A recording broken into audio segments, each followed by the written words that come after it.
Whoa. Hey guys, what's up? So I'm back with another word from God. You know when I get a word, I gotta drop it. But this is a good word. This is a good word. God is about to resurrect your situation. God is about to resurrect the situation that you're in. He's about to bring it back to life. He's about to bring what seems dead back to life. Let's go to the word because I never hear a word without getting confirmation from the word.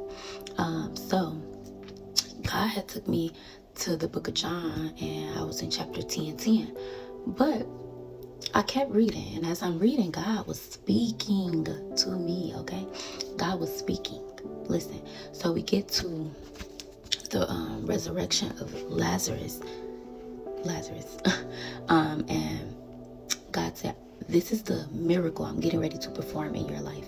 And like I said, when God gave me a word, he gave it to me, but then he told me to give it to his children as well. So when God gave me this word, I'm like, period. God has to let the situation die so that when he come through for you, he have performed a miracle for you so that the people around you can see that God is who he say he is, that Jesus is the Messiah, that he is the Son of the Most High God.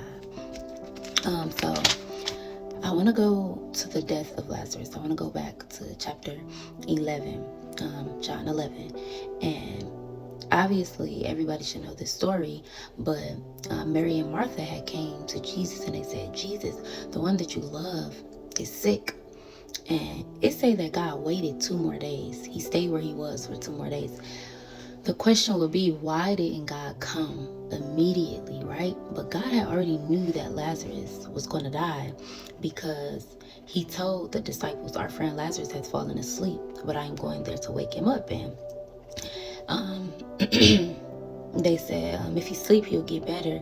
And Jesus had already been speaking of his death, but the disciples thought he meant natural sleeping. It says, he told them plainly, Lazarus is dead, and for your sake I am glad I was not there, so that you may believe. So the situation that you're in, it is not happening because of you. It is happening so that the people around you can believe that God is who he say he is, that Jesus is the Son of the Most High God. I'm sorry if I'm talking low. My baby is in here asleep. But yeah, so that is what God is getting ready to do in your life. Like, I know you're looking at your situation like it's done for, it's the wit's end, the situation is dead, the relationship is dead, the marriage is dead, the friendship is dead, the bills done for, like it's no coming back, credit card dead, done for, car payment done for, so far behind, done, the job done, you about to get fired, done, everything looks dead right now, the food refrigerator empty, everything looks dead right now.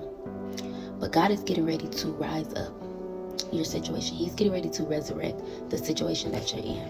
A lot of people are in a situation where it just look like, like, God, like, the situation is dead. The situation is dead. And that's how, when God went to meet with Martha, that's how they was. She say, let me go back and at the beginning of 11, Jesus comforts us as Lazarus. So it says, if Lord, Martha said to Jesus, if you had been here, my brother would have not died.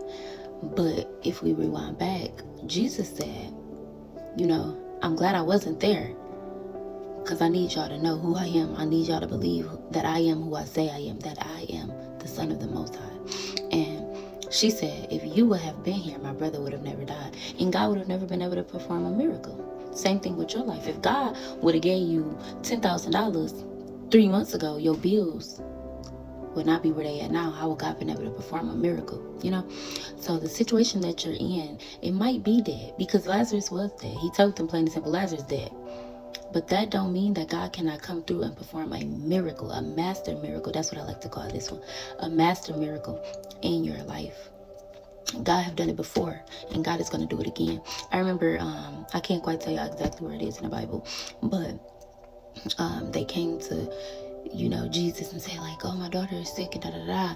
And he was walking to her, but then the girl touched him, and he said, who touched me? And he's sitting here casually wasting time. Wasn't wasting time, but to them, he's casually wasting time when they gotta go save this girl's life. And Jesus is like, who touched me?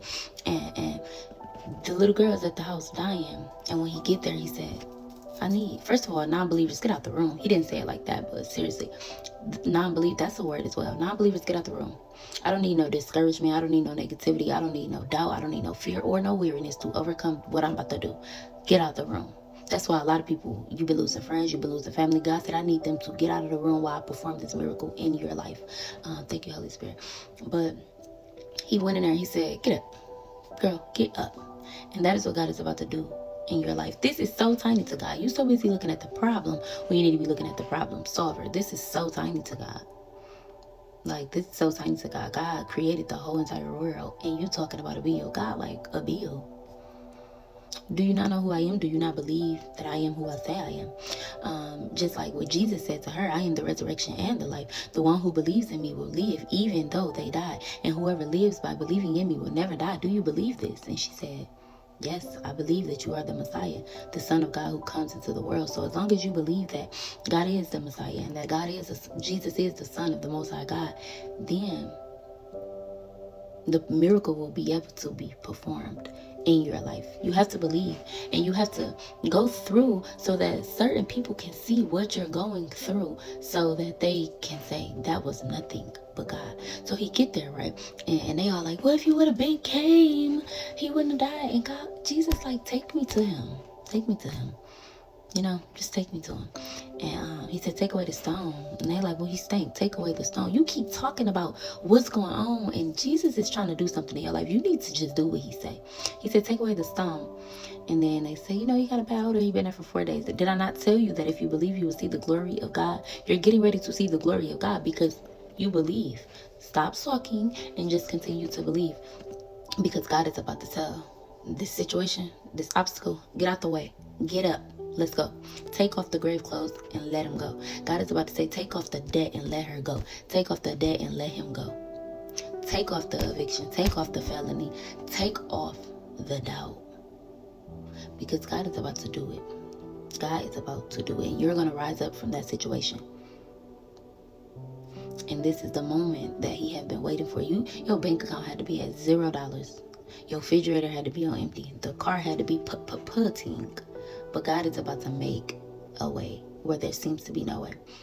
He literally rose this man up from dead. And you seen her talking about a dead situation. God is about to bring it back to life. Be blessed. Take this word back to the Lord. But if it's for you, you will know it's for you.